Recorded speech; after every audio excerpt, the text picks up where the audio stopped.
ज्यांनी अयोध्येच्या राम मंदिराचं भूमिपूजन केलं असं बाबांच्या चरणी आदरणीय डॉक्टर विकासानंदजी महाराज मिसाळ बाबांच्या चरणी मस्तक हे पायावरी कहे पायावरी मस्तक हे पायावरी मस्तक हे पायावरी या वार करे संताचा वार करे संताचा वार करे संताचा वार करे संताचा वार करे संताचा हे मस्तक हे पायावरी मस्तक हे पायावरी या वार करी संताचा या वार करी संताचा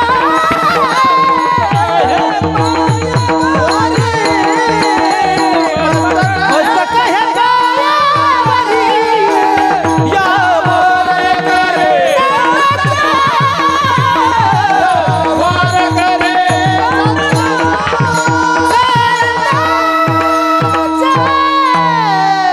गाणारी मंडळी अति गोडे एकदा जोरात टाळ्या वाजवा बरं त्यांच्यासाठी.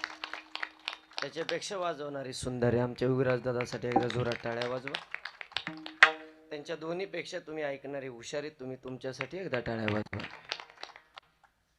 आता तुम्ही सगळे चांगले म्हणल्यावर सांगणारा थोडं येडपट आहे का काय सांगणारा हुशाराचे. एक तासभर अति गोड चिंतन मला तुमच्या समोर मांडायचंय.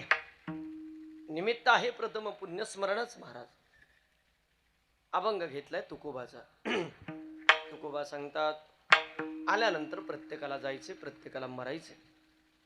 इथं थांबायला कोणी अजिबात आलेलं नाही. ज्ञानोबानी त्याचं वर्णन ज्ञानेश्वरीमध्ये अति पवित्र पद्धतीने गोड केलंय.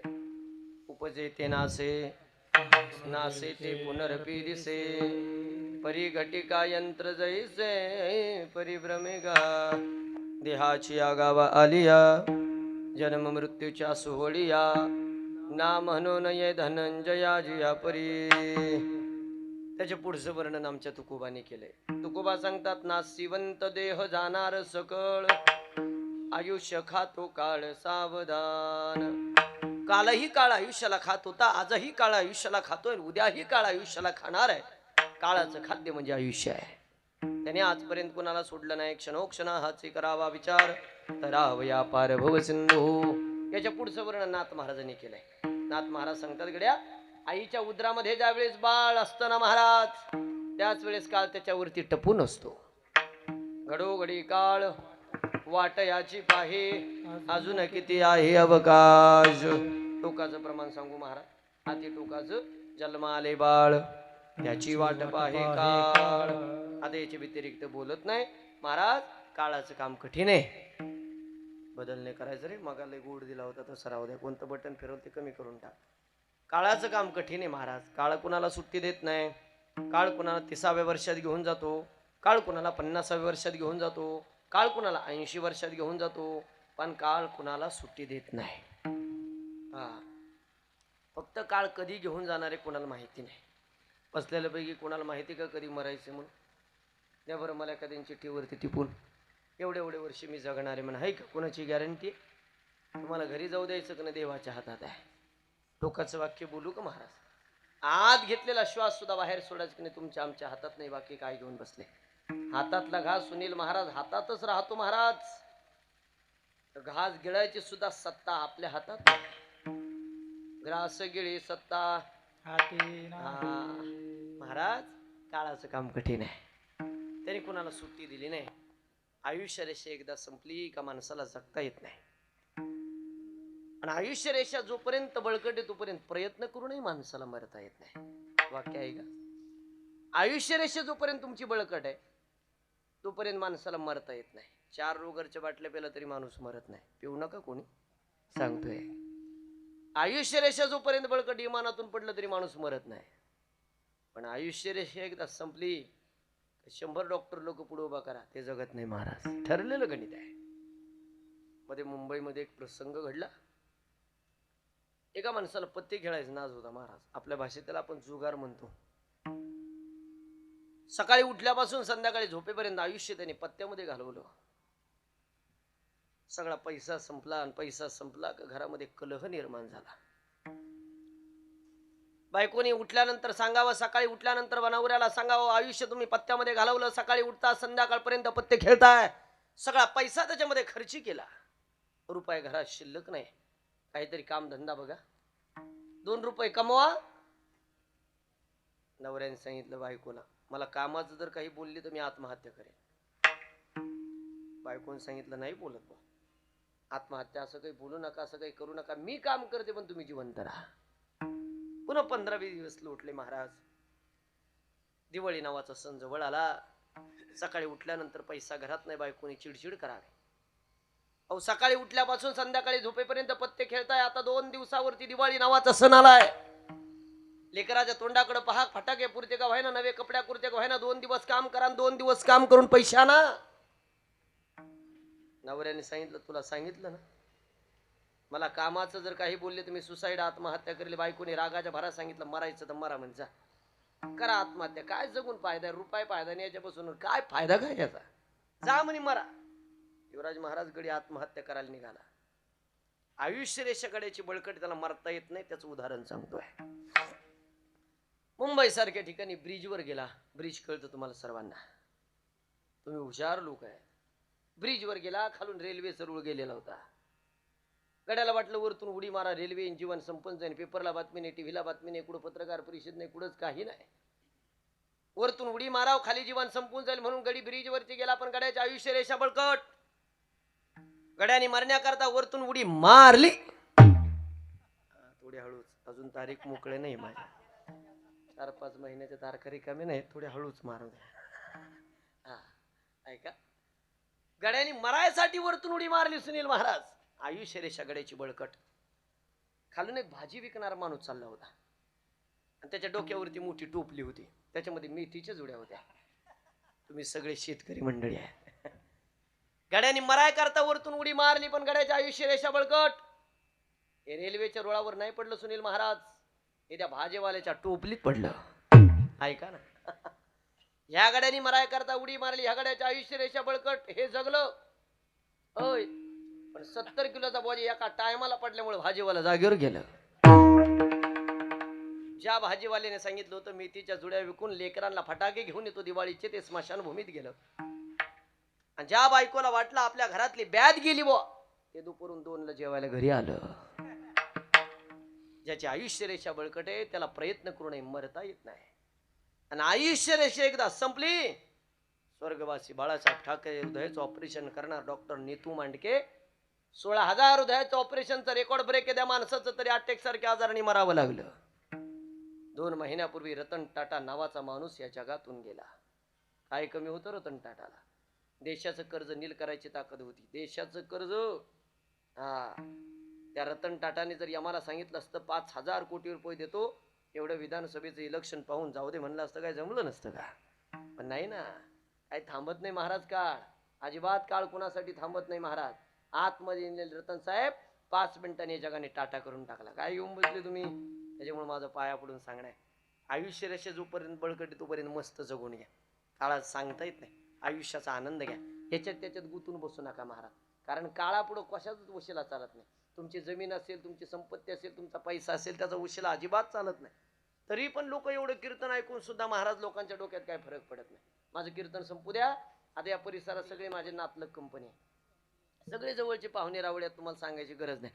माझं कीर्तन संपलं की लोक मला भूषणाने सांगतात, उगले महाराज या चिंचे झाडापासून त्या लिंबा झाडापर्यंत सगळी जमीन आपली, या सगळ्या जमिनीचा मालक आपण एकटा आहे. मध्ये तुकडा नाही हो कोणाचा, या सगळ्या जमिनीचा मालक आपण एकटा आहे.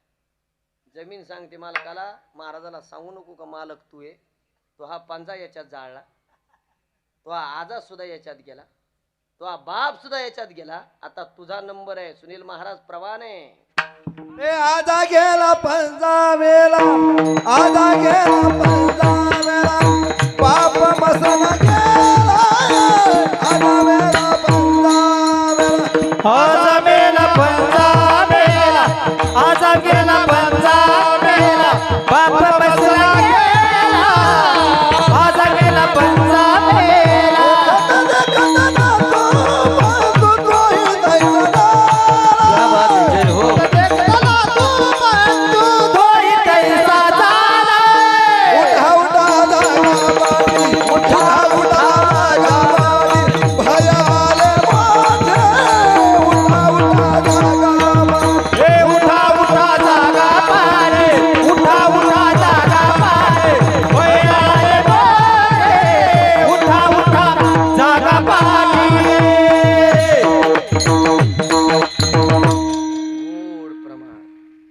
जमीन सांगते मालकाला, महाराजाला सांगू नको मालक तू आहे. तो आजा याच्यात गेला, तो हा पंजा याच्यातच जाळला, तो हा बाप याच्यात गेला. आता तुझा नंबर आहे. आजा गेला, पंजा गेला, बाप मजना गेला. देखत देखत ना तू पण तोही तैसा झाला. दादा प्रत्येकाला मरायचंय, फक्त कधी मरायचं कोणाला माहिती नाही. लोकांचं म्हणणं झालं फक्त का आजारी पडला नसता तर माणूस गेला नसता. लोक म्हणतात अपघात झाला नसता तर माणूस जगला असता. लोक म्हणतात कोरोनाची लाट आली नसती तर माणसाला काही झालं नसतं. हे डोक्यातून काढून टाकाकड्यावर. अक्षय महाराज युगलेच एक वाक्य कायम लक्षात ठेवा. ज्या दिवशी, ज्या वेळेला, ज्या काळाला, ज्या स्थळाला, ज्या मुहूर्ताला, ज्या सेकंदाला, ज्या जागेवर माणसाचं मरण लिहून ठेवलं, ती जागा काळ एवढी एवढी सुद्धा मागं पुढे होऊ देत नाही. तिथं नो ऑप्शन आहे आतापर्यंत, नो चॅलेंज. ज्या दिवशी ठरलं त्या दिवशी मरायचंय. बाबासाहेब महाराज इंगळे म्हणून मोठे कीर्तनकार होऊन गेले. इंगळे बाबा नेहमी एक उदाहरण सांगायचे महाराज. इंगळे बाबा म्हणायचे, एकदा मी असं क्वाटवर बसलेलो होतो, यम मला न्यायला आला. माझ्या समोर असं यम उभा राहिला आणि यमाच्या हातात अशी यादी होती. म्हणे एक नंबरच माझं नाव होतं, हरिभक्त परायण बाबासाहेब महाराज इंगळे. 11:45 मी तुम्हाला नेणार आहे. इंगळे बाबा यमाला म्हणे किती मिनिटं बाकी आहे म्हणे. अजून काय म्हणे 10-15 मिनिटं बाकी आहे. बरोबर म्हणे, मी तुला चहा कॉफी काहीतरी बनवतो म्हणे. यमासाठी इंगळे बाबांनी कॉफी बनवली आणि त्या कॉफीत गुंगीचं औषध टाकलं. ऐकता ना तुम्ही सगळे? गुंगीचं औषध टाकून कॉफी यमाला प्यायला दिली. यमाने कॉफी वगैरे घेतली आणि यम गुंगीच्या औषधामुळे असा बेशुद्ध पडला. इंगळे बाबा म्हणे मी एवढा चॅप्टर म्हणे यम बेशुद्ध पडल्याला पाहायला पळत गेलो. यमाच्या हातातली यादी घेतली. म्हणे एक नंबरच माझं नाव होतं, हरिभक्त परायण बाबासाहेब महाराज इंगळे. 11:45 मी एवढा चॅप्टर म्हणे एक नंबरचं नाव खुडून टाकलं म्हणे यादीतलं, सगळे शेवटी टाकलं. एक नंबरचं नाव खुडलं आणि यादीला सगळे शेवटी टाकलं. आता अख्ख्या गावातले लोक मरूस तर आपल्याला टेन्शन राहिलं नाही म्हणे. अख्खं टाकडी लोणार उलतूस तर आपण जगत असतो म्हणे. शेवटी आपलं नाव, शेवटी नाव टाकलं. इंगळे बाबा म्हणे अशी यादी यमाच्या हातात ठेवून दिली. मी असं क्वाटवर येऊन बसलो. 10 मिनिटांनी गुंगेचा पावर संपला. यमाचा खडबडून जागा झाला. यमाने पाहिला आपण तर इंगळे बाबाला न्यायला आलो, तर मग झोपलो कस काय. अशा हातातली यादी घेतली. यम इंगळे बाबाच्या समोर आला आणि यम इंगळे बाबाला सांगतोय, बाबा लय लोकाला घेऊन गेलो मी कलियुगात. बापनी लावायचा आत माणूस उचलला, कुणाला सुट्टी दिली नाही आजपर्यंत. पण आजपर्यंत मला चहा कॉफीचं कोणी विचारलं नाही. तुम्हाला कॉफी पाजली, मी तुमच्यावर खुश झालो म्हणे. मी तुम्हाला नेणार नाही म्हणे. आता इंगळे बाबा म्हणे नेणार नाही, अजिबात नेणार नाही. तुम्हाला कॉफी पाजली, मी तुमच्यावर खुश झालो. मग काय करणार? यमाने सांगितलं मी यादी करून आणली होती म्हणे. यादी वरून चालू करणार होतो, परंतु तुम्ही मला कॉफी पाजल्यामुळे मी तुमच्यावर खुश झालो म्हणे. आता यादी वरून नाही चालू करणार, यादी खालून चालू करणार म्हणे. कसं करायचं ते लय गोड सांगायचं. ते म्हणायचे गड्या ज्या दिवशी ठरलं ना त्या दिवशी मरावं लागतं. 1000 उदाहरणं देईल महाराज मी तुम्हाला, 1000. आयुष्य रेषा जोपर्यंत संपत नाही तोपर्यंत मरता येत नाही. तुमच्या श्रीगोंदा परिसरात आलो, कीर्तन संपलं, एखाद्याच्या घरी गेलो का स्पोर्ट्स मध्ये म्हातारं बसलेलं असतं. बाबा वय झालं, ओ लय गुडघे दुखत येत, देवाने आता घेऊन जावा. काही राहिलं नाही मा, देव त्यांना नेत नाही. पण 25 वर्षाच्या एखाद्या तरुणाचा हायवे वरती ऍक्सिडेंट हो द्या, पोरग जगत नाही महाराज. आयुष्य रेषा तेवढी आहे. 25-30 दिवसापूर्वीचा पेपर वाचा. बेला आळे फाट्याच्या शेजारी गुळुंचवाडी नावाचे गाव आहे जुन्नर तालुक्यामध्ये. त्या गावात एक घटना घडली महाराज. गावचे सरपंच ज्यांचे चुलते एक्सपायर झाली, पवार महाराज. अतिप्रतिष्ठित माणूस त्या परिसरातला, अतिप्रतिष्ठित. ऐका ना दादा, स्मशानभूमीमध्ये अंत्यविधी चालू झाला हो. हजारोने जनसमुदाय स्मशानभूमीमध्ये उपलब्ध आहे. माणसाला समोर पेटवलं, मोजून 10 मिनिटांमध्ये अंत्यविधी संपणारे लोक घराकडे निघणार आहे. ते जुन्नर तालुक्याचे आमदार, जिल्हा सभापती, जिल्हा परिषद अध्यक्ष, सरपंच, चेअरमन सगळे मंडळी त्या ठिकाणी उपस्थित आहे. माणसाला समोर पेटवलेले मोजून 10 मिनिटांमध्ये अंत्यविधी संपणारे लोक घराकडे निघणार आहे. एवढ्यात एक भरधाव वेगाने टँकर आला महाराज. आणि दुर्दैव बाबू, त्या दिवशी टँकरच्या चालकाने किन्नरकड टँकर चालवायला दिलेला. न्यूट्रल झालेला टँकर परत त्याला पुन्हा कंट्रोल झाला नाही, त्या मॉब मध्ये घुसला. 14 माणसं चिरडले गेले, 5 माणसं तर जागेवर गेले. 27 वर्षाची महिला आणि तिचं 4 वर्षाचं लेकरू गेलं गड्या.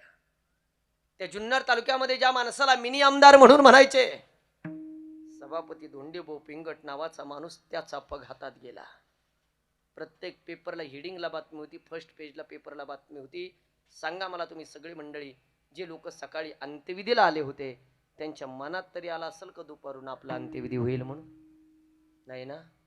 त्याच्यामुळे माझं पाया आपडून सांगणं तुम्हाला सगळ्याला. माता भगिनी, प्रत्येक क्षण आनंदात घाला. कवा चमक निघाल मारावं लागेल सांगता येत नाही. एखादी सासूबाई सुनबाईला बोलली, सुनबाई पाया पडून सांगतो, ऐकून घ्यायचं आणि विषय सोडून द्यायचा. दुसऱ्या मिनिटाला गोळ करून घ्यायचं. काय मरत महाराज बोलल्याने. आपल्या आईसारख्या ज्ञानाने मोठ्या आहे, वयाने मोठ्या, काय शरीराला छिद्र पडतात का? राग द्वेष मनात ठेवू नका रे. हा तुमचा फुगीरपणा तुमच्या घर लेव्हलला चालत. हा तुमचा फुगीरपणा तुमच्या गाव लेव्हलला चालत. हा तुमचा फुगीरपणा तुमच्या तालुका लेव्हलला चालत. ज्या दिवशी यम उडी मारतो त्या दिवशी कोणाचा फुगीरपणा चालत नाही, लक्षात ठेवा. माझं पाया पडून सांगणं आहे, आयुष्य गोड आहे ना, दिलंय ना देवाने, आयुष्य जगून घ्या. प्रत्येक क्षण कमी कमी कमी होत चाललंय आयुष्यामध्ये. आयुष्य जात आहे काळ जपत से महा स्वहिताचा ज्ञानी रहारे हरिचा जनदारा पुत्र बंधू सोय रे पिशून. महाराज, आयुष्य दिलंय ना देवानी, प्रत्येक क्षण कमी कमी होत चालला. 27 तारखेचे 11 वाजून गेले.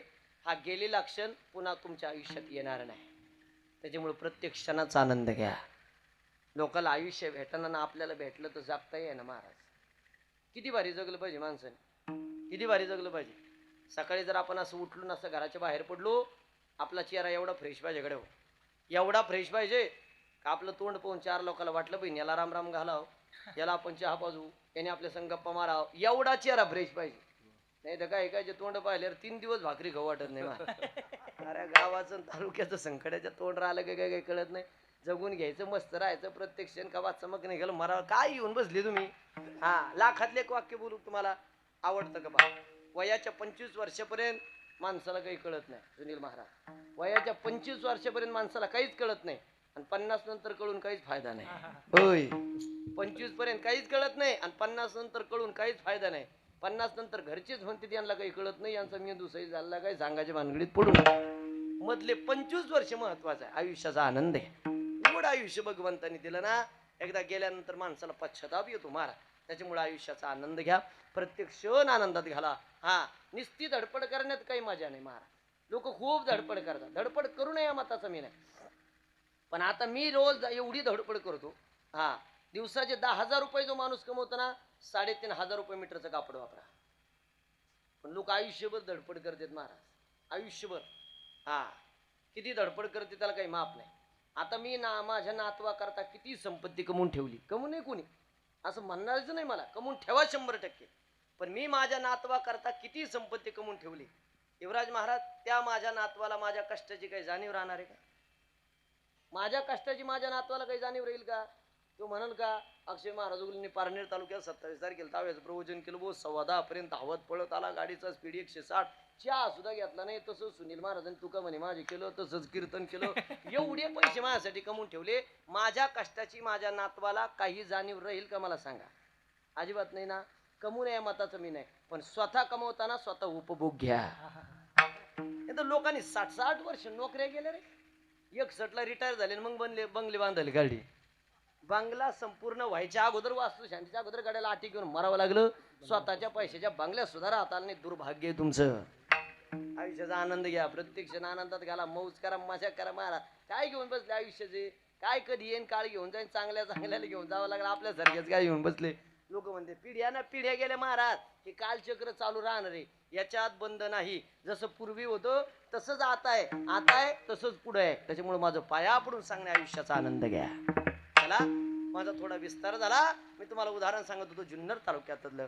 काही चुकी नसताना टँकर रूपाने त्या माणसांना जावं लागलं. तुम्हाला नगर किती अंतरावरती येते इथून? अंदाजे 60 किलोमीटर. DSP चौक तुम्हाला सगळ्याला माहिती आहे, संभाजीनगरला रस्ता जातो. एकदा मी कीर्तन करून आलो आणि त्या DSP चौकामध्ये सिग्नल पडला म्हणून माझी गाडी थांबली महाराज. 4 व्हीलर थांबलेल्या, 2 व्हीलर थांबलेल्या. युवराज महाराज, आमचं सगळ्यांचं लक्ष सिग्नलकडे. काही सेकंदात सिग्नल ओपन होणार, आमच्या गाड्या निघणार. तेवढे ते स्कूटरवाला आलं, मध्ये येऊन थांबलं. सिग्नल पडलेल्या, 4 व्हीलर थांबलेल्या, 2 व्हीलर थांबलेल्या, सगळ्यांचं लक्ष सिग्नलकडे. काही सेकंदात सिग्नल ओपन होणार, गाड्या निघणार. स्कूटरवाला आलं, ते मध्ये येऊन थांबलं.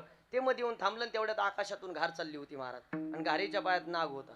कस काय देव जाणे, नाग सटाकला तिच्या पायातून, तो पडला स्कूटरवाल्याच्या अंगावर.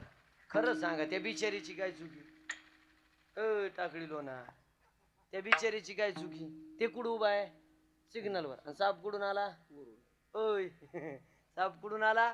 जसा साप खाली पडला महाराज, सुनील महाराज घारीच्या तावडीतून सुद्धा त्याने क्षणा सुद्धा विलंब नाही केला, फणा काढला, दंश केला. आम्हाला 4 व्हीलरतून खाली उतरायच्या तोंडाला फेसून ते माणूस सिग्नल वर गेला. फोटो सहित सकाळ नावाच्या पेपरला बातमी होती. नगर शेजारी विळद नावाचं गाव आहे, तिथला तो मनुष्य होता. मला काय म्हणायचं, तू घरी असता मग साप चावला असता, मग मी मान्य केलं असतं. तू शेतात गेला असता, त्याला साप चावलेलं कोणी पाहिलं नसतं, मग मी मान्य केलं असतं. ते कुठं उभा आहे सिग्नल, आणि साप कुठून आला, होय पाठीमाग बसलेले. कीर्तन प्रवचनातले माग नाही बसायचं, कवा साप उडी आणि सांगता येत नाही बरं का. म्हणू नका, उगले महाराजांनी आमच्या गावात येऊन आम्हाला सांगितलं नाही. मी पहिलं उदाहरण दिलं जुन्नर तालुक्यातलं, टँकरच्या रूपाने काळाला. दुसरं उदाहरण नगर तालुक्यातलं, सापाच्या रूपाने काळाला. उगले महाराजांची भाषा नाही महाराजी, तुकोबांची भाषा आहे. काळाला जवळी ग्रासावया. मग तुकोबा, काळ जर आमच्या जवळ आलेला आहे तर आम्ही काय केलं पाहिजे, काय नाही केलं पाहिजे, याचा उपदेश कराल का. उपदेश प्रथम चरण. नको नको माया गुंतू माया झाली. नको नको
जोरात टाळ्या वाजवा.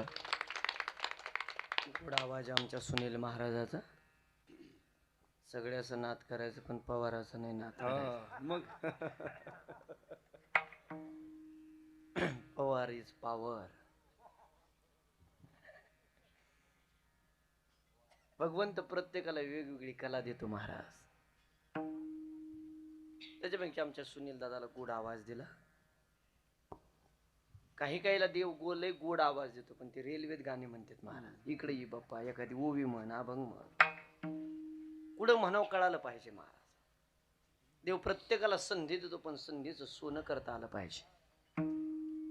मला तर खूप कमी काळात संधी दिली महाराज. आपलं वय काय, काही काहीचं आयुष्य गेलं रे गड्या, नाही व्यासपीठ भेटलं रे. हा, परंतु चला भगवंतांनी चांगलं केलं. तुकोबा सांगतात, त्या काळाच्या तावडीतून सुटायचं असेल तर जबाबदार फक्त देव आणि संत आहे. नको नको म्हणा गुंतू माया जाळी, काळ आला जवळी ग्रासावया. माया जाळात गुंतून बसू नका, तुकोबाने सांगितलं. पण किती जरी तुकोबाने सांगितलं तर आपल्याला कळत नाही महाराज, आपण मायाजाळ सोडत नाही. खरं सांगा माता भगिनी, तुम्हाला बसलेल्यापैकी तुम्हाला देव महत्वाचं का संसाराचं मायाजाळ महत्वाचं आहे? देव. किती जणील देव महत्वाचा? करा बरोबर बोल. वा वा, तुमचे वरती बोट आले, तुमचे धन्यवाद. तुम्हाला मायाजाळ महत्वाचा नाही, तुम्हाला देव महत्वाचा आहे. आता मायाजाळ म्हणजे काय अर्ध्या मिनिटात बोलू का? मायाजाळ म्हणजे सत्ता, मायाजाळ म्हणजे संपत्ती, गाडी बंगला घर संसार, सगळ्या गोष्टी मायाजाळात. तुम्हाला मायाजाळ संपत्ती महत्वाची नाही, तुम्हाला देव महत्वाचा आहे. ज्यांनी वर बोट केलं तुम्ही ठाम आहे याच्यावर, कोणाला माघार घ्यायची नाही ना. फॉर्मची मुदत चालू आहे बरं का अजून. तुम्हाला देव महत्वाचा, फायनल. थोड्या वेळाने माझं कीर्तन संपेल अर्ध्या तासाने. तुम्ही भोजन वगैरे केला तर इथून निघालात, अर्धा किलोमीटरवरती तुम्ही पायी पायी पायी चालत गेलात आणि जात असताना रस्त्याच्याकडे तुम्हाला दोन मूर्त्या दिसल्या. ऐका, आवाजात बदल नको करू रे. दोन मूर्त्या दिसल्या, एक रामाची मूर्ती आणि एक रावणाची मूर्ती आहे. एक रामाची मूर्ती आणि एक रावणाची मूर्ती. खरं सांगा मला, तुम्ही कोणती मूर्ती उचलता? बोला बोला. रामाची. 100% रामाची. 100% रामाची मूर्ती पितळाची आणि रावणाची सोन्याची आहे. टाकळी. रामाची पितळाची आणि रावणाची सोन्याची. आता कोणती उचलता? रामाची. घरी जाऊन सांगा मला, काय सांगा माझ्या सगळं रावणाची उचली ना, तुमचं काय घेऊन बसले तुम्ही. आणि माता बघीन तुम्ही रामाची उचलता का पितळाची उचलता? अरे सरकारच्या 1,500 करता दिवसभर बँकेसमोर उभा. सगळ्याला खोटं बोला. अक्षय महाराज उगलेला कशाला खोटं बोलता? तुम्ही माझ्या आई सारख्या, बहिणी सारख्या. खरंच सांगा मला, माझ्या गळ्यात तुळशीची माळ आहे, तुमच्या गळ्यात मंगळसूत्र आहे. माझ्या गळ्यात तुळशीची माळ आहे, तुमच्या गळ्यात मंगळसूत्र आहे. पटकन सांगा, दोन्हीत पवित्र काय? तुळशीची माळ. माझ्या गळ्यात तुळशीची माळ, तुमच्या गळ्यात मंगळसूत्र. पवित्र काय? तुळशीची माळ. 100% फायनल लॉक किया जाय. तुळशीची माळ पवित्र आहे. कीर्तन संपलं का सगळ्यांनी मंगळसूत्र काढायचे, निधा आणून ठेवायचे. जमत येडा बिडा काय म्हणा बाप्पा तू. 80,000 सोन्याचा भाव गेला, तू म्हणती आणून ठेवा. दोन्ही उदाहरण सिद्ध झालं. तुम्हाला देवाचं काही घेणं देणं नाही. लोक फक्त म्हणायला म्हणते उगले महाराज. असं कीर्तन चालू असलं का असं वाटतं संपूच नाही. चांगला जर साप इथं मध्ये निघेल एक बसेच नाही माया पडे. काय झालं? तुम्हाला देव महत्वाचा, सगळ्याला जीव महत्वाचा आहे. तुम्ही मायाजाळात गुताल्याच्यात नवल नाही महाराज. परवा दिवशी रात्री मी स्वतः मायाजाळात गुतलो. 9 ते 11 माझं राजेगावला कीर्तन झालं, दौंड तालुक्यात. गुरुजी कीर्तन झालं आणि एक आजोबा माझ्या दर्शनाला आले. मला म्हणे, बाबा कीर्तन भारी केलं, आपल्या घरची आपल्याला चला. मी म्हटलं सकाळी मला कार्यक्रम जास्त लवकर आहे, नंतर आल्यावर येतो. नाही म्हणे, माझी शपथ येत तुम्हाला, तुम्ही चहा प्यायला आले पाहिजे. ऐका बरं घेवराज महाराज. हा, माझा असं स्वभाव आहे महाराज, मी कोणाला नाराज करत नाही. ते आपल्या रक्तात नाही महाराज.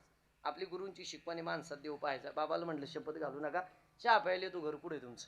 तेव्हा निघून 5 मिनिटाच्या अंतरावरती मी कसं मायाजाळात गुतलो. ऐका, ड्रायव्हरला म्हटलं गाडी काढ बाप्पा, चहा घेऊन पटकन जाऊ. महाराज एक तर म्हाताऱ्याच्या घराकडे जायला रस्ता नाही, पांदीच्या रस्त्याने गाडी घातली. कळतो तुम्हाला? पांदीचा रस्ता कळतो? पांदीच्या रस्त्याने गाडी घातली. 11:30 वाजता आम्ही म्हाताऱ्याच्या घरी पोहोचलो. बाळासाहेब 11:30 वाजता म्हाताऱ्याच्या घरी पोहोचलो. चहा वगैरे घेतला. 11:45ला म्हाताऱ्याने माझा सत्कार केला. हो ऐका ना, मी कसं माझ्या गुतलो.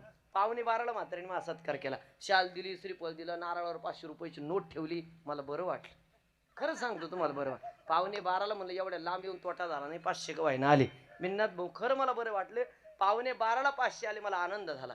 पण पांदीच्या रस्त्याने गाडी घातल्यामुळं एका टायरला 9 पंक्चर निघाले महाराज. जेव्हा 11:45 वाजता माझे 900 गेले, 11:15ला 500 आल्याचा आनंद 11:45ला 900 गेले, मला संपून गेला. तुम्ही संसारिक सुखात जो आनंद शोधताय ना, हा क्षणिक आनंद आहे. आमच्या परमार्थात या. सदा नाम घोष करो हरी कथा, येणे सदा चित्ता समाधान. किती आनंद, सर्व सुख न्यालो, सर्व अलंकार, आनंदे निर्भर डुलत सो. हा, संसारिक सुखाचा आनंद जास्त काळ टिकत नाही महाराज, आणि संसाराचं काम अवघड असतं. इतके दिवस मी लई इचकीत होतो तुमचं, पण कळालं मला पण काय असतं. 8-9 महिन्यापूर्वी तुम्ही सगळे मला आशीर्वाद द्यायला होते. त्यावेळेस मला सावध केलं असतं तर काय पळालो नसतो का महाराज. पण अवघड आहे.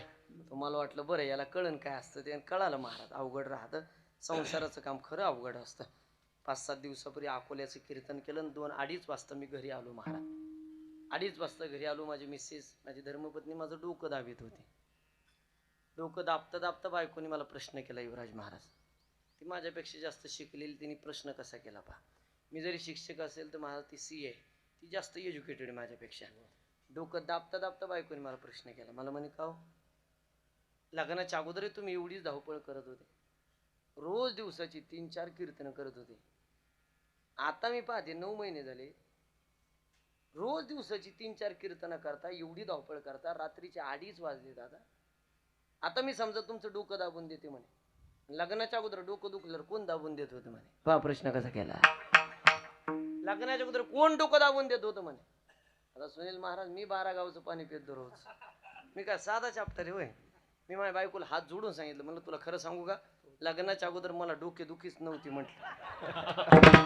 ज्याला विनोद समजलं त्याला धन्यवाद, ज्याला नाही समजले 12:15 डबल जेवण करा मग घरी जा. संसाराचं काम लय अवघड असतं. उगच तुकोबा म्हणले नाही ना, नको नको मना गुंतू माया जा. का गुतायचं नाही सांगितलं, त्याचा त्रास तुम्हाला होणार आहे. मग तुकोबा काळाच्या तावडीतून वाचवायला कोणीच नाही का जबाबदार. 2 व्यक्ती जबाबदार आहे. पहिल्या व्यक्तीचं नाव संत आहे आणि दुसऱ्या व्यक्तीचं नाव देव आहे. संत वाचवतात का? 100%. जगा काळ काय आम्ही माथा दिला पाय. गहिनीनाथ गडावर कधी गेला तर सद्गुरु संत वामन व महाराजांच्या दर्शनाला थांबा गड्या. 8 दिवस रुपी हॉस्पिटलच्या बाहेर काळाला थांबवण्याची ताकद जगात आजपर्यंत तेवढ्या साधूनी केली. बरोबर भगवान बाबाच्या पुण्यतिथीनंतर 8व्या दिवशी सद्गुरु संत वामन भाऊ महाराजांची पुण्यतिथी येते. किती श्रेष्ठ साधू वामन भाऊ महाराज. 45 वर्षापूर्वी त्यांनी 8 दिवस रुपी हॉस्पिटलच्या बाहेर काळाला थांबवलं. याच्यात नवल नाही साहेब.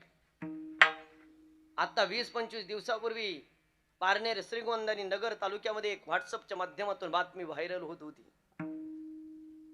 अक्षय महाराज उगलेंच्या कीर्तनात मेलेलं पोरग जिवंत झालं असं त्या बातमीचं हिडिंग होतं. अनेक जणांनी बातमी वाचली, अनेक जणांनी तुम्हाला फोन केले, अनेक जणांनी स्टेटसला ठेवली, अनेक जणांनी माझं अभिनंदन केलं, कुणी चौकशी केली. घडलं काय, विषय आला म्हणून बोलतो चला. 16 जानेवारीला माझं कीर्तन नवनागापूर म्हणून गावात चालू होतं. बोल्ले गावच्या शेजारी अहिल्यानगरच्या तिथं. मोठं गाव आहे महाराज. कीर्तन असं रंगात आलेलं. भगवान बाबा वामनभाऊ महाराजांचा मोठा सप्ताह. 2-2.5 हजार लोक पुढे बसलेले आहे. सुनील महाराज अचानक घडलं काय, कॉलनी पद्धत होती अशी ती. एक पोरग माझं कीर्तन असं रंगात आलेलं. मी बाबा भाऊंचा एक चमत्कार सांगत होतो. ते पोरग घराच्या टेरेसवर गेलं. टेरेस कळतं आपल्याला, स्लॅबवर गेलं. नगर MIDC ची मेन लाईट आहे महाराज, 16,000 व्होल्ट. अनावधानाने ती तार त्या पोराने अशा हातात पकडली. 16,000 व्होल्ट होतं. जवळून पक्षी गेला का फटाकड्यासारखा बार होता महाराज. ज्या सेकंदाला त्या पोराचा स्पर्श त्या तारीला झाला, त्या सेकंदाला पोरग जागेवरती पेटलं. त्याच्या पायातून कंबरातून दूर बाहेर निघायला लागला. अनेक ठिकाणी व्हॉट्सअपला तो व्हिडिओ व्हायरल झाला. 2-2.5 हजार लोकांचं लक्ष पाठीमागे गेलं. माझ्या कीर्तनात थोडं विक्षेप झाला. उजव्या हाताला अर्जुन शेट नावाचे नगरसेवक माझ्या कीर्तनात बसले होते. ते पळत गेले, बांबूचे फटके देऊन पोराला खाली पाडलं. पोरग खाली पडल्यानंतर पोरग जागेवरती गेलेलं होतं, साजिक जाणार होतं. युवराज महाराज त्या पोराचं हृदय बंद झालेलं. नगरचे PSI आणि सुपा पोलीस स्टेशनचे API सध्याचे कुठे साहेब माझ्याकडे पळत आले. मला म्हणे उगले महाराज कीर्तन बंद करावं लागेल. म्हटलं कीर्तन बंद करायचं काय संबंध येतो. तीन पोरग लाईटला चिटकले, जागेवरती गेले, त्याचं हृदय बंद झालं, तुम्हाला कीर्तन करता येणार नाही. म्हटलं साहेब ठीक आहे. त्याची घटना घडली. त्या पोराला हॉस्पिटलला घेऊन जा, लोक बसलेली बसू द्या, याच्यानंतर अन्नदानी ते वाया जाईल, तुम्ही कीर्तन बंद करू नका. 15-20 मिनिटात मी थांबेल. नाही म्हणे पोरग लाईटला चिटकलं, त्याचं हृदय बंद झालं, तुम्हाला कीर्तन करता येणार नाही. म्हटलं साहेब कीर्तन बंद करायच्या भानगडीत पडू नका.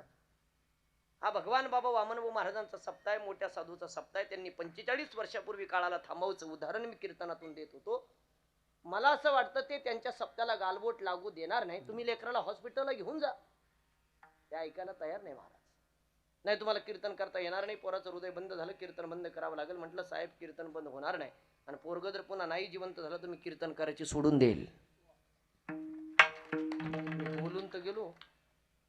2-2.5 हजार लोक पुढे बसलेले, कॅमेरेवाले माझी शूट करणारे समोर बसलेले आहे. तेवढ्यात माझा ड्रायव्हर तिकडून पळत आला. मला म्हणे जास्त काही बोलू नका. म्हटलं का रे.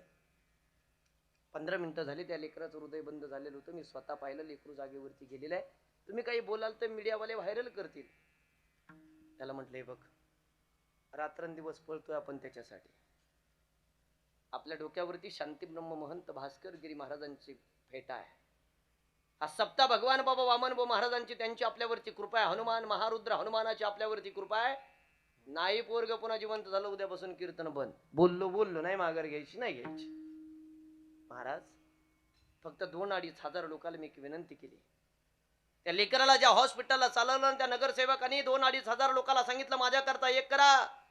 2-2.5 हजार लोकांना म्हटलं हात वरती करा आणि त्या लेकराच्या आयुष्याकरता खरंच बेंबीच्या देठापासून त्या भगवंताचा धावा करा, भगवंताचं नामस्मरण घ्या, संत परंपरेचं भजन करा. म्हणून 2,500 लोकांनी हात वरती घेतले. त्या लेकराच्या आयुष्याकरता भजन सुरू झालं. 2 मिनिटं भजन चाललं. ऐका काय ती देवाची कृपा माझ्यावर. अर्जुन शेठ नावाच्या नगरसेवकाने ज्या लेकराला हॉस्पिटलला चालवलं होतं, सायदीप हॉस्पिटलच्या पायथ्याला पोरग गेलं. पोरग मोठमोठ्याने रडायला लागलं. 15 मिनिटं बंद झालेलं हृदय चालू करायची ताकद या जगात फक्त भगवंताच्या नामस्मरणात. हे मी पुराणातलं उदाहरण नाही दिलं महाराज मी तुम्हाला. 16 जानेवारीला माझ्या कीर्तनात घडलेला प्रसंग तुमच्या समोर मांडलाय. या प्रसंगानंतर माझी पत्रकार परिषद झाली. अनेक लोकांनी बीड जिल्ह्यामध्ये माझ्या मिरवणुका काढल्या. अनेक जण तुम्ही स्टेटस पाहता माझे. महाराज आमच्या बाबांनी माझा सत्कार केला. मी निमित्ताचा धनी आहे, करता करविता तो आहे, करून घेणारे ते. लाखातले एक वाक्य बोलू. नामदेवाच्या कीर्तनात जगाच्या बापाने नाचव याच्यात नवल नाही महाराज. अरे आमच्यासारख्या सामान्य कीर्तन करणे 16 तारखेला जगाच्या बापाला बेंबीच्या देठापासून आवाज दिला. आमची लाज राखण्यासाठी जगाचा बाप त्या नवनागापूर गावात धावत पळत आला. त्याच्या पुढचं वाक्य आहे का. आणि मी बोललेलं वाक्य जर खोटं ठरलं असतं या मीडियावाल्याने मला जगू पण दिलं नसतं. ते किती कठीण आहे तुम्हाला सांगायची गरज नाही. त्याच्यामुळे माझा पाया पडून सांगणं आहे, विश्वास ठेवायचा संतावर ठेवा, विश्वास ठेवायचा देवावर ठेवा. घाट सावरगावचं भगवान बाबाचं जन्म गावातलं खाडे आड नावाचं ते पोरग सोमवारी त्याची आता मिरवणूक काढली होती. पुन्हा माझं कीर्तन झालं. अनेक जण पाहतात. माझं पाया पडून सांगणं आहे, काळाला पाठीमागं 45 वर्षापूर्वी वामनभाऊ महाराजांनी लुटलं याच्यात नवल नाही महाराज. आता 16 तारखेला ज्या लेकराचं हृदय बंद झालं होतं चालू करायची ताकद या फक्त या जगात संत महात्म्याच्या भजनात आहे. त्याच्यामुळं काळाला जर पाठीमाग लोटायचं असेल संत परंपरेनुसार कधी गेलात गहिनीनाथ गडावर तर मनोभावे दर्शनाला थांबा. सद्गुरु संत वामनभाऊ महाराज. दुसरी व्यक्ती कोणत्या काळाच्या दावडीतून वाचवणारी, तिचं नाव काय आहे, त्याचं वर्णन अभंगाच्या शेवटच्या चरणात. तू का म्हण तुझा सोडवी नको, तू का म्हण तुझा सोडवी नको. शाबा शाबा. हे तू का म्हण तुझा सोडवी नको, तू का म्हण तुझा सोडवी नको, तू का म्हण तुझा सोडवी नको, तू का म्हण तुझा सोडवी नको. हे तू का म्हण तुझा सोडवी नको, तू का म्हण तुझा सोडवी नको. एका चक्रवाणी वाचोने वाचोने वाचोने, एका चक्रवाणी वाचोने वाचोने वाचोने, सोडवी नको पडेला वाटेवा, पडाला वाटा. हे एका चक्रवाणी वाचोने वाचोने वाचोने, एका चक्रवाणी वाचोने वाचोने वाचोने, काळाची हे बोले पडेल वाटेवा, काळाची हे बोले पडेल वाटेवा.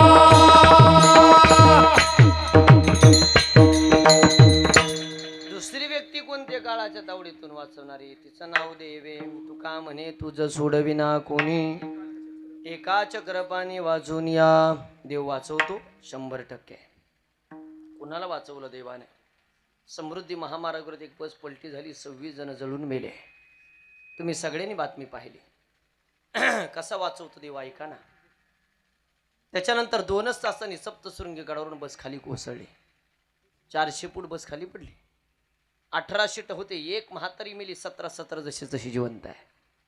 कसा वाचवतो देव. दुसऱ्या दिवशीचं पेपरचं कातरण दाखवेल मी तुम्हाला. अक्कलकोट रस्त्याला बस चालली होती. 55 माणसं बसमध्ये प्रवास करत होते.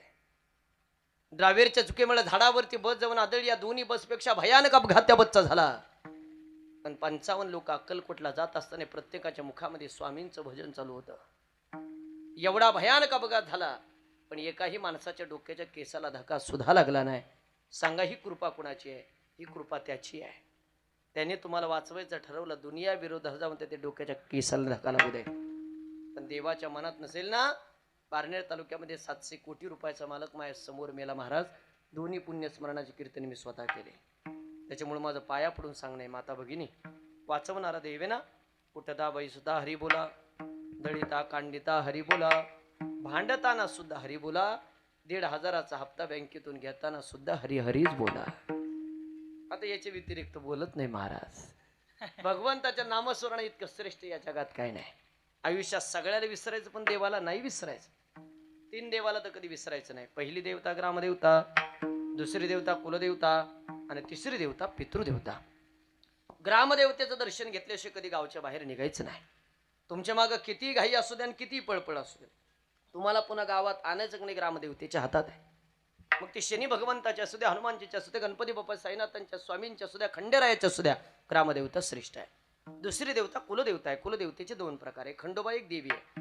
बसलेल्यापैकी निम्या लोकांना माहित नाही आपला खंडोबा कोणता आहे. नुसतं जायचं म्हणून जाऊ नका.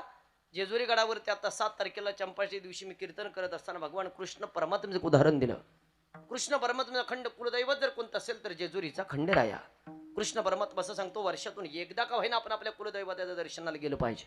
आपण कधी जातो? लग्नानंतर जोडीन दर्शनाला. का जातो? सुख समाधान ऐश्वर्य संतती प्राप्त व्हावी म्हणून. वर्षातून एकदा गेलं पाहिजे. नाही तुमच्या ज्यांनी जाणं झालं त्याच्या नावाने 5 माणसं वर्षातून एकदा जीव घाला. त्यांच्या आत्म्याचा आशीर्वाद घरात सुख समाधान प्राप्त करून दे. आणि तिसरी देवता पितृदेवता आहे. आजची ही पूजा आहे ना, ही पितृदेवतेची पूजा आहे. ठरवलं असतं त्यांच्या 3ही मुलांनी, नाही करायला आम्हाला वडिलांचा विधी नाही, आम्हाला पिंडदान करायचं नाही, आम्हाला ब्राह्मण बोलवायचं नाही, आम्हाला पूजा करायची नाही, उगले महाराज बोलवायचे नाही, कीर्तन ठेवायचं. काय झालं असतं बरं? काय झालं काय असतं? लोक सहज बोलतात, उगले महाराज इथं केले कुठं वरती पुस्तक म्हणे आमकं होतं का तमकं होतं का. त्यांना असं वाटतं 2 पुस्तकं वाचले म्हणून आपल्याला लय अक्कल आले, लोक लय भेटत आहेत. मला कोण म्हणतं वरती पोहोचत नाही? आता आमच्या संतोष दादा ढवळींनी फोन केला मला, उगले महाराज काही करा, 27 तारखेला वर्ष श्राद्धाच्या निमित्ताने तुम्हाला यावं लागेल. माझ्यापर्यंत आलेला फोनवरून आवाज बसलेल्यापैकी कोणाला दिसला होता तुम्हाला? नाही ना. मी इथं पोहोचलो नाही. तसंच आहे तुमच्या आई वडिलाच्या नावाने तुम्ही जे क्रियाकर्म करता ते कोणत्या पद्धतीने वरती पोहोचतं. माता भगिनी एका वेळी देव लई भरा, पण देवापेक्षा खतरनाक आपले पित्र आहेत. जवळ आलेला घास तोंडात पण जाऊन देत नाही, मरून पण देत नाही. 4 दोष सांगितले शास्त्राने. पहिला दोष वास्तु महात्म्य वास्तु दोष, दुसरा दोष अन्न महात्म्य अन्न दोष, तिसरा दोष संघ महात्म्य संघ दोष, चौथा दोष पितृ महात्म्य पितृदोष. त्याच्यातला सगळ्यात खतरनाक जर कोणता असेल तर पितृदोष. किती खतरनाक? महाराष्ट्रातली 75% जनता त्रस्त पितृदोषामुळे. 75%. आणि सगळ्यात ज्यादा पैशावाले. फक्त समोर प्रश्न विचारित नाही आपल्याला, नंतर फोनवरती विचारल्याशिवाय राहत नाही. मग होतो कशामुळे पितृदोष? ऐका आता ध्यान करू. तुम्ही रोज देवाची पूजा करता का माता भगिनी? करता का? आजारी आहेत का तुम्ही? मी घरी जाऊ का? बोला ना मग, बोला. करता देवाची पूजा? देवाची पूजा एकदा चुकली, 2दा चुकली, 3दा चुकली, 5 वेळेस चुकली, देव माफ करतो. 2 विधी जर आयुष्यात चुकले तर 3 पिढ्याला भोगावं लागतं. त्याच्यातला पहिला विधी, घरातून माणूस निघून गेल्यानंतर दशक्रियेचं पिंडदान कधी चुकू द्यायचं नाही. आणि दुसरा विधी ब्रह्मश्राद्ध म्हणजे वर्ष श्राद्धाचं पिंडदान कधी चुकू द्यायचं नाही. तुम्हाला पाया पडून माझं सांगणं आहे. 2 विधी चुकले 3 पिढ्याला भोगावं लागतात. आपल्या लेकराची कधीतरी जन्मकुंडली उचका. 17 प्रकारच्या शांत्यशास्त्राने सांगितल्या, 9 प्रकारच्या स्पष्ट दिसतात, 10वी दिसत नाही. लेकराची जन्मकुंडली चुकल्यानंतर पहिला दोष निघाल त्रिपिंडी दोष, दुसरा तिसरा कोणता नाही. घरातून माणूस निघून गेल्यानंतर दशक्रियाचं ब्रह्मश्राद्धाचं पिंडदान जर तुमच्याकडून चुकलं, हे तुमच्या लेकराला नाही तर नातवाला भोगावं लागतं. त्रिपिंडी दोष घालण्याचे 2 उपाय शास्त्राने सांगितले. पहिला उपाय, जो श्रीमंत माणूस आहे, ज्याच्याकडे पैसा आहे, ज्याच्याकडे प्रॉपर्टी, ज्याच्याकडे संपत्ती, 2.5 तासाची पूजा त्रिवेणी संगमावर सांगितली. आणि जो गरीब माणूस आहे, दिवसभर कष्ट करतो, संध्याकाळी त्याची भाकर करते, त्याला घरगुती उपाय सांगितला. उपाय आहे का? भाताचा पिंड तयार करायचा, त्याच्यावरती दही टाकायचं, घराच्या पूर्व दिशेच्या कोपऱ्यावरती भाताचा पिंड ठेवून द्यायचा. 11:32 12 वाजेपर्यंत पूर्व दिशेकडून जर काक स्पर्श झाला तर त्रिपिंडी दोषातून मुक्तता शास्त्र तुम्हाला आम्हाला शिकवते. कधी वाचलं का? कधी अभ्यासलं का? ज्ञानेश्वरी सारखा ग्रंथ नुसता बांधून नका ठेवू, तुकोबाचा गाथा नुसता बांधून नका ठेवू. आणि जीवन जगात असताना एक वाक्य आहे का, देवाला काही मागू नका. देव फुकटात कोणाला काही देत नाही महाराज. देवाला फुकट द्यायचं असतं ते प्रमाण नको होतं. पाहते पांडव अखंड वनवासी, जगाचा बाप कृष्ण परमात्मा 24 तास पांडवा समेत राहिला. त्यांना काही दिलं नाही, तुम्हाला मला देव द्यायला येडा आहे का? देव देत नाही माताच मी अजिबात नाही. आमच्या संताचं प्रमाण आहे, देव देतो कधी घेसे तेव्हा देसे, ऐसा असं देवदार. देव घेतल्याशिवाय देत नाही. जगद्गुरु तुकोबराला साधकाने प्रश्न केला, तुम्ही सांगता देवाला मागू नका, यश कीर्ती संतती संपत्ती आम्हाला प्राप्त करायची, आम्ही मागायचं कुणाला? तुकोबाने अभंग सांगावा दादा, तुला यश कीर्ती संतती संपत्ती जर प्राप्त करायची असेल, तुका म्हणे पितृ आशीर्वाद देते, कल्याणा इच्छिते दया कुळा, पितरांचा आशीर्वाद सर्वश्रेष्ठ आहे. काय पुरावा? तुमच्या घरातलं उदाहरण देतो. चला, वडील जर अचानक निघून गेले, म्हातारं जर अचानक निघून गेलं, राहायला घर नसेल, फिरायला गाडी नसेल, 6 महिन्यामध्ये बंगला झाला, दारासमोर 4 व्हीलर गाडी आली, तर जुने लोक म्हणायचे म्हाताऱ्याने मागं वळून, म्हाताऱ्याने मागं वळून पाहिलं. कारण म्हणत होते काय येडे नव्हते. 60 वर्षाच्या आयुष्यात माणसाला जे करता येत नाही ते 6 महिन्याच्या सूक्ष्मजीव करतो, याला पित्रांचा आशीर्वाद म्हणतात. आणि पित्र किती खतरनाक आहे, कधी वाचायचं असेल तर माझ्या विरहित कर्णाचं चरित्र वाचा. कर्णाला मेल्यानंतर 15 दिवस मृत्यू लोकात यावं लागलं. गेलेल्या पित्राच्या माध्यमातून पिंडदान अन्नदान करण्यासाठी तेव्हापासून पितृपक्ष चालू झालाय. आजच्या 2 महिन्यापूर्वी 15 दिवसाचा पितृपक्ष झाला. त्या 15 दिवसामध्ये आपण एक पाहुणा बोलवतो, पित्र म्हणून जेव घालतो. आहे का तुमच्याकडे प्रथा? आहे आजीबाई, पित्र जीव घालायची प्रथा आहे का? कधीपासून चालू झाली ती? अक्षय तृतीयाला लोकांनी पित्र जीव घातले. कधीपासून प्रथा चालू झाली? कर्णापासून. कर्णाला मेल्यानंतर मृत्यू लोकात यावं लागलं. तुम्ही आम्ही कोणत्या झाडाचा पाला? पण लोक सहज बोलतात, कशाचे पितरण, कशाचे काही धकेले, कुठं वरती पोचतं का? मेला त्याची माती झाली, कशाचा स्वर्ग, कशाचा नरक. महाराज लोकांचा ब्राह्मण लोकांचा धंदा झाला आणि पैसे कमवायचा. आणि कान उघडे करून ऐकाकडे हो. तुमचा एखादा प्रश्न असेल कीर्तनानंतर माझा नंबर, व्हिजिटिंग कार्ड मी तुम्हाला देईल, किंवा युट्यूब इंस्टाग्रामला अक्षय महाराज उगले नाव टाका, पुढेही नंबर भेटेल तुम्हाला. कोणताही प्रश्न असेल बिंदास मला फोन करा, तुम्हाला उत्तर द्यायला मी समर्थ आहे. पण विनाकारण उठ सूट कोणी हिंदू धर्माच्या रूढीपर्यंत टीका करायचा कोणाला अधिकार नाही. काही वाचायचं नाही, काही नाही. फेसबुक पहा, इंस्टा बघ, व्हॉट्सअप बघ, कधीतरी संताचे ग्रंथ उघडा. आणि ज्यांचा पित्रावरती विश्वासच नाही ना, त्याने माझ्या विरुद्ध पैठणला जा. पैठण माहिती आहे तुम्हाला? श्रीमंत साधुनाथ महाराजांचं गाव. श्रीमंत साधुनाथ महाराजांनी मृत्यू लोकावरचे माणसं पित्र म्हणून जेवायला बोलवले. ते आले नाही तर स्वर्गीचे पित्र खाली जेवायला आले. पैठणचा इतिहास आहे. ते श्रीमंत साधुनाथ महाराजांना कलियुगात विसरून आपल्याला जमणार आहे का? त्यांनी सुद्धा पित्रांना हे केलं महाराज. पण कधी कळतं आपल्याला पित्रांचं महत्व? कधी कळतं त्या पूजेचं महत्व? कधी कळतं पिंडदानाचं महत्व? आपल्या परिसरात अजून बरं युवराज महाराज, मुंबई, कोकण, मावळ, भिवंडी या पट्ट्यात जर मी कीर्तन प्रवचनाला गेलो तर अवघड परिस्थिती लोकांची. कधी कळतं त्या लोकांना पिंडदानाचं महत्व? आपले पोरं पोरी 30-30, 35-35 वर्षाची होतात, पोरांचे लग्न जमत नाही, पोरींना नोकऱ्या लागत नाही. त्यावेळेस आपण ब्राह्मणासमोर, महाराज लोकांसमोर जन्मकुंडली घेऊन फिरतो. त्याच्या अगोदर तुम्हाला कळू नये बरं काय निघतं ती जन्मकुंडलीत? कालसर्पयोगाची शांती निघाल, पितृदोष निघाल, नवग्रह शांती, मंगळा शांती, नारायण नागबली, 9 प्रकारच्या शांत्या सोडल्या 10वी येत नाही. आली तर कार्यक्रम करायचे सोडून देईल महाराज मी उद्यापासून. कधी कळते तुम्हाला? मला 30-35 वर्षाचे लेकरं होईपर्यंत जर आपल्याला कळत नसेल तर कसं विचारवंत म्हणा. अरे भारत महासत्तेकडे चाललाय. 2025 जन्माला येऊन आपण फेब्रुवारी महिन्यामध्ये पदार्पण केलं. कोण आडाने बसलेल्यापैकी? सगळ्याला लिहिता येते, वाचता येते. मी म्हणत नाही तुम्ही एवढे लोक जमा करा, मी म्हणत नाही उगले महाराजाला कीर्तनाला बोलवा.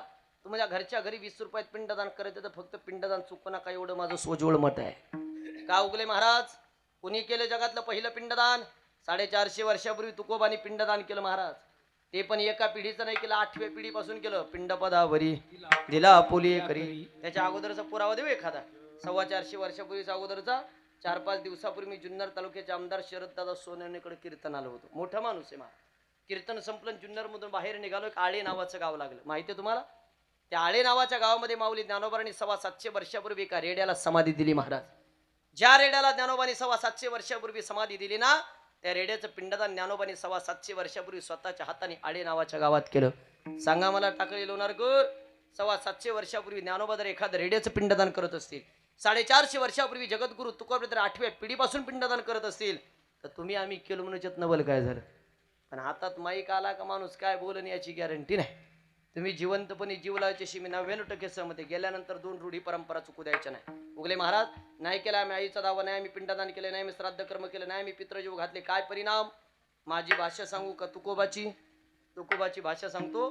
तुकोब म्हणतात तुमच्याकडून जरी घडलं नाही, आहा कट्टा त्याचे करीती पितर. वंश दुराचारी हे पुत्र झाला, वंश दुराचारी पुत्र झाला वंश दुराचा,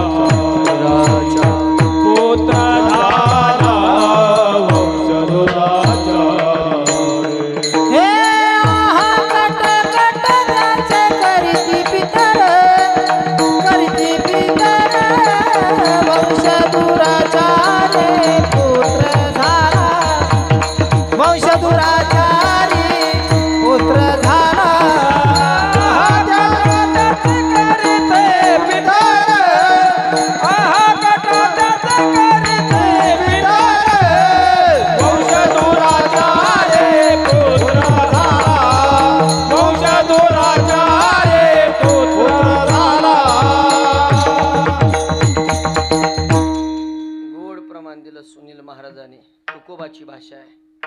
कुंजरे घडलं नाही. आहा कटा त्याचे करीती पितर, वंशी दुराचारी पुत्र झाला. तो म्हणतात कालांतराने त्या घराण्यामध्ये असं पोरग जन्माला येतं. लोक म्हणतात आज्याने किती कमवलं रे, बापाने किती इज्जत कमवली, पोराने खानदान संपून टाकलं. समजून घ्यायचं पितृकोप. आणि पितृदोषाने चांगली चांगली घराने उलटी पलटी झाली.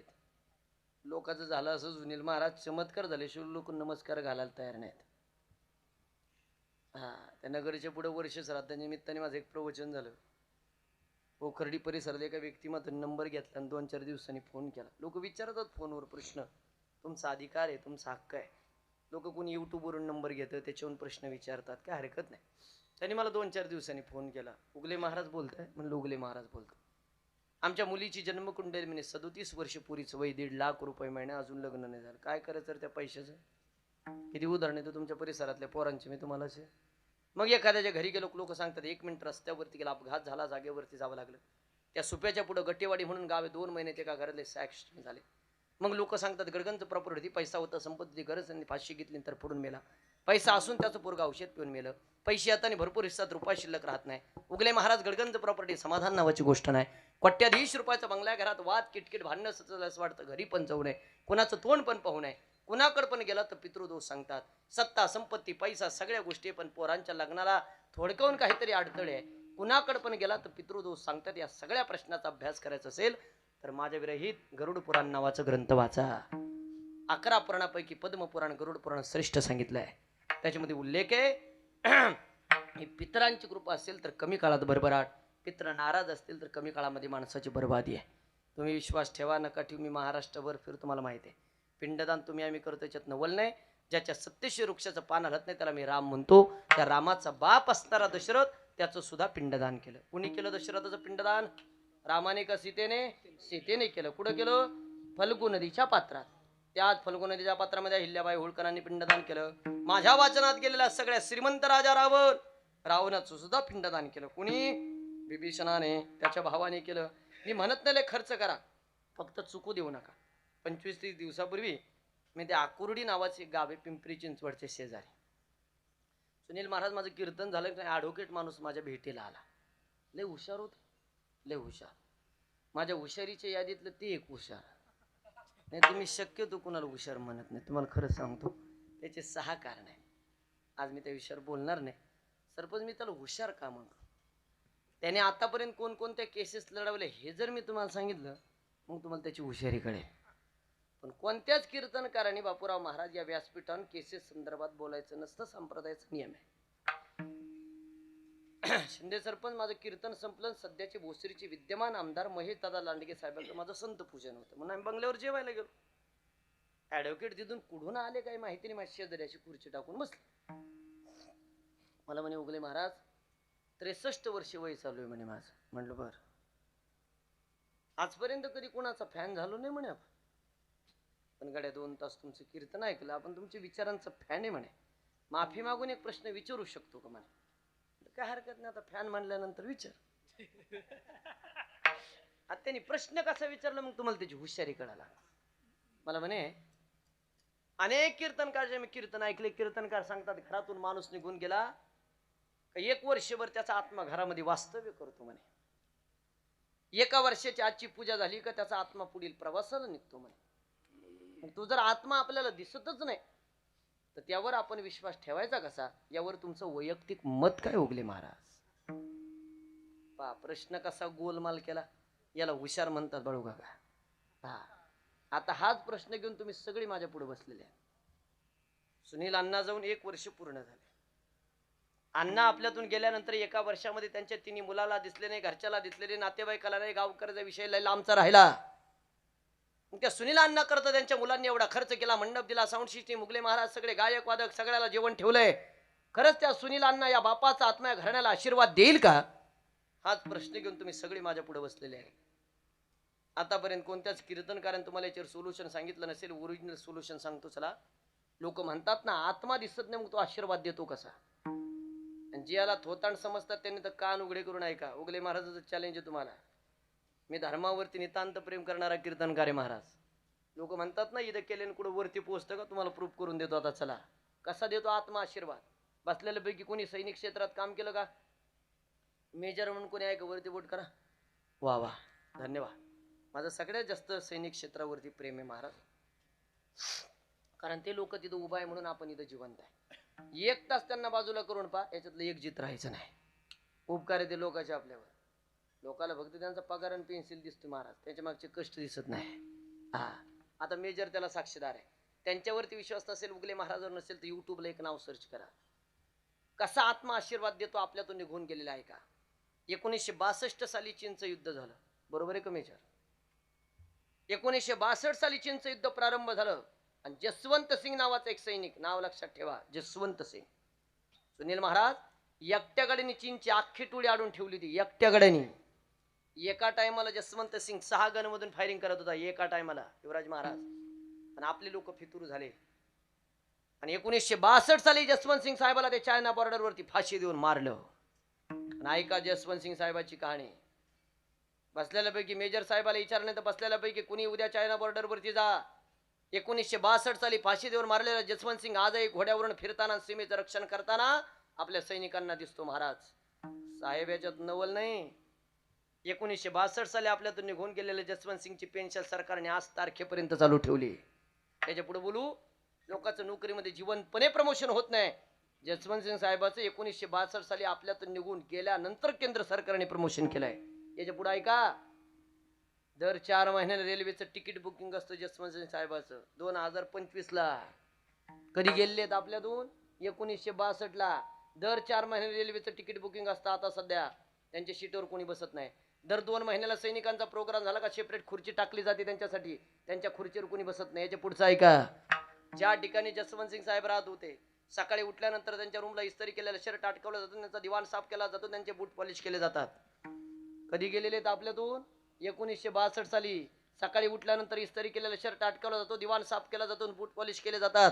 संध्याकाळी जर तुम्ही त्यांच्या रूमला पाहायला गेलात, पॉलिश केलेल्या बूटवरती तुम्हाला आपोआप धूळ साचलेली दिसेल, इस्त्री केलेला शर्ट तुम्हाला चुरगळाला दिसेल आणि दिवाण अस्ताव्यस्त झालेलं दिसेल. याच्यातही नवल नाही. सुप्याच्या पुढे शिरूरच्या अलीकडे नारायण गावान नावाचे एक गाव आहे पारनेर तालुक्यामध्ये. त्या गावामध्ये मी 10वेचं प्रवचन करत असताना समोर बसलेल्या सैनिकांनी मला उत्तर दिलं, उगले महाराज मला स्वतः साक्षीदार आहे. स्वतः मी ते बाउंड्रीवरती ड्युटी केली. संध्याकाळी बाउंड्रीवरती ड्युटी करत असताना अचानक जर आपल्या एखाद्या सैनिकाला जर झोप लागली तर थप्पड मारून उठवण्याचं काम आजही जसवंत सिंग करतो महाराज. सांगा मला, सरकारला जर या गोष्टी मान्य कराव्या लागत असेल, अरे दे हळकुंडाने पिवळ्या झाल्या 2 पुस्तक वाचून अक्कल आलेल्या लोकांनी काय हिंदू धर्मावर टीका करावी? लोक म्हणतात टाकळी लोणारच्या स्मशानभूमीत दावा केला की धूर केला कुठं स्वर्गात पोहोचतो म्हणे. माझी भेट घ्याकडे हो तुम्ही, तुम्हाला अजून ओरिजिनल 2 उदाहरणं देतो. माझं कीर्तन संपलं युट्यूबला हरभजन सिंग नावाच्या बाबावर एक पिक्चर निघाला होता, पहा. गोपी बाबाचा पिक्चर पहा. देशाचे आदर्श पंतप्रधान PM मोदी साहेब जरी तिथं आले, जसवंत सिंग साहेबाला सॅल्यूट केल्याशिवाय कधी पुढे जात नाही. एकच हेलिकॉप्टर बिना सॅल्यूटचं मंदिरावरून गेलं होतं, पुन्हा वापस आलं नाही. 20 नोव्हेंबर 1996 तारीख लक्षात ठेवा. 20 नोव्हेंबर 1996 पलांडे नावाचे साहेब तिथं आले. बाकीचे कर्मचारी म्हणे साहेब इथं खाली उतरा, जसवंत सिंग साहेबाला सॅल्यूट करायची पद्धत 1 मिनिटात सॅल्यूट करून पुढे जाऊ. पलांडे फुगिरीत बोललं, महाराज नाही सॅल्यूट केल्याने काय फरक पडतो म्हणे. माय माग मीटिंग म्हणे, चला जुन्या रूढी परंपरा बंद करून टाका. महाराज हेलिकॉप्टर मध्ये बसला पलांडे, काही सेकंदात हेलिकॉप्टर क्रॅक झालं. जसवंत सिंग साहेबाच्या शेजारी पलांडेचा पुतळा उभा केला, जा कधी चायना बॉर्डरवर पाहिला. जसवंत सिंग साहेबाच्या थोडं पुढे गेलं का बुलेट बाबा नावाचं प्रकरण आहे. तिथे गेलं, गाड्याच्या साईडला लावा लागतं, त्या बुलेटचं दर्शन घ्यावं लागतं, मग गाड्या पुढे जातात. बिगर बुलेटच्या दर्शनाची गाडीच पुढे जाऊ शकत नाही, आपोआप पाठीमाग ओढल्या जाते. सांगा मला, 1962 साली आपल्यातून निघून गेलेल्या जसवंत सिंग साहेबाच्या आत्म्याची सरकार जर आजपर्यंत एवढी काळजी करत असेल, तर कैलासवासी सुनीलांना आपल्यातून गेल्यानंतर त्यांच्या मुलांनी त्यांच्यासाठी एवढा खर्च केला, मग त्या बापाचा आत्मा का घराण्याला आशीर्वाद देणार नाही का? उचलली जीभ का लावली टाळ्याला, काही वाचायचं नाही, काही नाही. माऊली नानोबाराने 9व्या अध्यायामध्ये एक श्लोक खर्च केला पितरांसाठी. मी म्हणत नाही खर्च करा, मी खर्चाच्या भानगडीत कोणालाच पाडलं नाही महाराज. माझा सासरा सोडा तर कोणालाच खर्चाची भानगडीत पाडलं नाही. एकच व्यक्ती आपल्या आयुष्यातली फक्त तेवढी, बाकीच्याला मी जिथल्या तिथं लोकांना जागा करतो, दादा हे चुकू देऊ नका, नंतर भोगावं लागतं. हा, तुमच्या परिसरात अनेक वेळेस मी विधी सांगितलाय, आता मला तिकडे वळायचं नाही, माझा वेळ संपत आला, 10 मिनिटात मला कीर्तन संपवायचंय. ऐका, मला मुद्दा सांगायचा आहे तुम्हाला. अनेक वेळेस मी तुमच्या परिसरामध्ये सगळा विधी सांगितला. माणूस गेल्यापासून त्याला अंगणात आंघोळ का घालायची, त्याला का अंगणात आंघोळ घालायची, त्याला का बाथरूम मध्ये आंघोळ घालू नये, का चौघा जणांनी खांद्यावर घ्यावा, का विशीच्या बाहेर खाली टाकवायचं, का विसावा द्यायचा, स्मशानभूमीमध्ये गेल्यानंतर का ते 3 छिद्र घागरीला का पाडायचे, छिद्र खालून वर पाडावे का वरून खाली पाडावे, त्या 3 छिद्राचं नाव का, 3 चक्रा मारल्यानंतर जुने लोक सांगतात घागर पाठीमागं टाकून दे, त्याचा भुगोटा केला जातो, बोंब मारल्या जाते, घरी निघाल्यानंतर जुना माणूस त्याच्या हाताला पकडतो, जुना माणूस सांगतो पाठीमागं पाहू नको, का नाही पाहायचं पाठीमागं, मेलेली माणसं दिसतात का, ते आपल्या मागे येतात का नाही. मग महाराज महत्वाचं कारण सांगायचं, पाठीमागं पाहू नको त्याचं कारण आहे माता भगिनी. तुमच्या परिसरात जास्त मी जर एखाद्याच्या घरी बसलो तो लोक मला सांगतात उगले महाराज गडगंज प्रॉपर्टी होती त्यांच्याकडे, 500-500 एकर जमिनी होत्या, 100-100 मजूर ज्यांचे दररोज कामाला जायचे, पण आज खायला दाना नाही महाराज त्या लोकांना. म्हणजे श्रीमंत लोकांची श्रीमंती निघून कस काय गेली नाही, गरीब कशामुळे झाले याचं खरं कारण आहे का, पाठीमागं पाहू नको त्याचं कारण आहे त्या जीवाचा तुझा संबंध तोडून टाक, जोडायच्या भानगडीत पडू नको. संबंध जोडणे म्हणजे काय आणि संबंध तोडणे म्हणजे काय. संबंध जोडणे म्हणजे मेलेल्या माणसाच्या प्रित्यर्थ आपल्या दारासमोर त्याच्या नावाचं थडगं किंवा समाधी बांधणे, आई बापाच्या आजी आजोबाच्या अस्थी त्याच्यामध्ये ठेवण्याला संबंध जोडणे म्हणतात. थडगं कळतं माता भगिनी तुम्हाला, पुरुष मंडळ थडगं कळतं, पाया पडून ते संबंध जोडायच्या भानगडीत पडू नका. ज्याने आपल्या दारासमोर थडगं बांधलं, ज्याने आपल्या शेतामध्ये थडगं बांधलं, आई बापाच्या आजी आजोबाच्या अस्थी त्याच्यामध्ये ठेवल्या, थडग्याचं शास्त्र आहे, थडग्याचा विधी आहे, त्याला 2 टाइम दिवाण 1 टाइम नैवेद्य पाहिजे म्हणजे पाहिजेच. 12 वर्ष जर थडग्याच्या वहेलना जर झाली तर ते घर फिरवायला कारणीभूत आहे. तुम्ही माझ्याबरोबर चला सोनई भागात, मी नावानिशी घरं दाखवतो तुम्हाला. 15 वर्षापूर्वी ज्यांच्याकडे जागिरी होती, फुगिरी होती, पाटील गुदी रुबाब होता, थाट होता, 500-500 एकर जमिनी होत्या, 100-100 मजूर ज्यांचे दररोज कामाला जायचे, कोणी आईबाप गेल्यानंतर दारासमोर थडगे बांधले, कोणी आजोबा गेल्यानंतर शेतामध्ये थडगे बांधले, आई बापाच्या आजी आजोबाच्या अस्थी त्याच्यामध्ये ठेवल्या, 12 वर्ष त्याला दिवा नाही, 12 वर्ष त्याला नैवेद्य नाही. 15 वर्षापूर्वी ज्यांच्याकडे जागिरी फुगिरी पाटील की रुबाब होता, थाट होता, 500-500 एकर जमिनी होत्या, 100-100 मजूर ज्यांची तर दररोज कामाला जायचे, 2019-20 ते लोकांच्या कपाशीतलं काँग्रेस उपटायला जातात, त्याला पितृदोष म्हणतात. जेवढा सोपा तेवढा अवघड आहे. आता अक्षय महाराज उगलेन तुम्हाला सांगितलं, माता भगिनी तुम्ही घरी गेल्यानंतर थडगं बांधलेलं असलं, उद्यापासून त्याला दिवा द्यायला चालू कराल, त्याच्यामध्ये अस्थी ठेवलेला असेल, परवा दिवशीपासून तुम्ही त्याला नैवेद्य द्याल, तुमचे पोरं करतील याचा काय भरोसा. पण तुमचे पोरं संस्कार असलं तर ते करतील, तुमचे नातू करतील याचा काय भरोसा. हस्ती नावाची अशी गोष्ट आहे, 13 दिवसाच्या वाहत्या पाण्यात सोडावी, हस्ती घरात ठेवू नये. घरी आल्यानंतर लिंबाचा पाला दिला जातो. तुमच्या श्रीगोंदा तालुक्याच्या इतिहासात एक भरे महाराज, मांडवगण कात्राबाद नावाचं एक गाव आहे, त्या गावामध्ये पाण्यात हस्ती सोडली का हस्तीचं पाणी होतं. माहिती तुम्हाला मांडवगण कात्राबाद, सिद्धेश्वराचं जुनं मंदिर आहे, काशीचं पाणी त्या गावात आलेलं आहे. कधी गेले तर दर्शनाला थांबा. मांडवी ऋषीची तपश्चर्या आहे, मांडव ऋषीने वळून पाहिलं तर चिंचे झाडं वळ आलेले आहेत महाराज. हस्तीचं पाणी होणं म्हणजे एवढी सोपी गोष्ट समजू नका. मी आता सध्या पराशरांची पुण्यभूमी म्हणून एक पुस्तक लिहितोय पारनेर तालुक्यावर. ते पूर्ण झालं, मला श्रीगोंदा तालुक्याच्या याच्यावरती इतिहासावरती एक पुस्तक लिहायचं, त्याच्यामध्ये तुमच्या गावातले एक 10-12 गावाचा उल्लेख होणार आहे. त्याच्यामध्ये अजून माहिती मला तुमच्याकडून जमा करायची, का त्याचं कारण आहे पुढच्या पिढीला माहिती झालं पाहिजे. त्याच्यापैकी ती एक आहे महाराज. हा, पराशरांची कर्मभूमी जरी पारनेर असेल, पण पराशरांनी समाधी तुमच्या पारनेर श्रीगोंदा तालुक्यात घेतली, बरोबर आहे. पारगाव सुद्रिकला माझं जे कीर्तन झालं मोठ्या सप्त्यामध्ये, मोठा तालुक्याचा इतिहास आहे. तात्या महाराज महापुरुष आज तालुक्यामध्ये होऊन गेले. चला, घरी आल्यानंतर लिंबाचा पाला दिला जातो. तुमच्या परिसरात दुसऱ्या दिवशी सावडतात, आमच्या परिसरात तिसऱ्या दिवशी सावडतात, 10व्या दिवसावरती येतो. 10वा दिवस किती महत्वाचा आहे, कावळा शिवलेला चांगलं का नाही शिवलेला चांगलं, या सगळ्या विषयावरती या गावात माझी चर्चा झालेली आहे. तिकडे मला वळायचं नाही, शेवटाकडे यायचं. आता आतमध्ये पिंडदानाचा विधी संपन्न झाला. किती प्रकारचे पिंड बनवले होते, किती प्रकारचे पिंड, बरं कशाची पिंड बनवली होती, बरं तांदळाच्या भाताचे. का बरं, ब्राह्मणाला कधीतरी प्रश्न करा बरं, बाजरीची पिठच घेतली काय फरक पडतो. का बरं तांदळाच्याच भाताची पिंड का. 4-5 दिवसापूर्वी मी श्रीगोंद्यामध्येच प्रश्न केला होता. मी म्हणलं 10व्याच्या दिवशी भाताची पिंड का घ्यायची. एक गडी म्हणे भात पांढरा असतो, कावळा काळा असतो, त्याला लवकर दिसा म्हणून पांढरी घ्यायची. म्हणे कसं लोकाला सुचत हे बोलायला काही कळत नाही महाराज. तांदूळा वाईट आहे, निवृत्तीचं प्रतीक आहे. निवृत्ती म्हणजे शेवट. मी ज्यांचा फेटा बांधलाय शांती ब्रह्म भास्करगिरी बाबांना एकदा प्रश्न केला होता वारकरी संप्रदायाच्या वतीने. बाबांना विचारलं होतं वारकरी संप्रदायाने पांढरा कपडा का स्वीकारला. बाबांचं उत्तर होतं पांढरी निवृत्तीचं प्रतीक आहे, निवृत्ती म्हणजे शेवट. तुमच्याकडे माणूस मेल्यावर कोणत्या कपड्यात गुंडाळी देते, पांढऱ्या का ढवळ्या, दोन्ही एकच आहे का. शेवट पांढरं. पहिला पिंड आजीच्या नावाने, पिंडाचं नाव आजी चिरपिंड. दुसरा पिंड आईच्या नावाने, तिसरा पिंड वडिलाच्या नावाने. या घरातला बाप गेला महाराज. फोनवरती थोडी माहिती घेत असताना त्यांनी मला सांगितलं, उगले महाराज तसं बापाचं वय 3 मुलंही महाराज.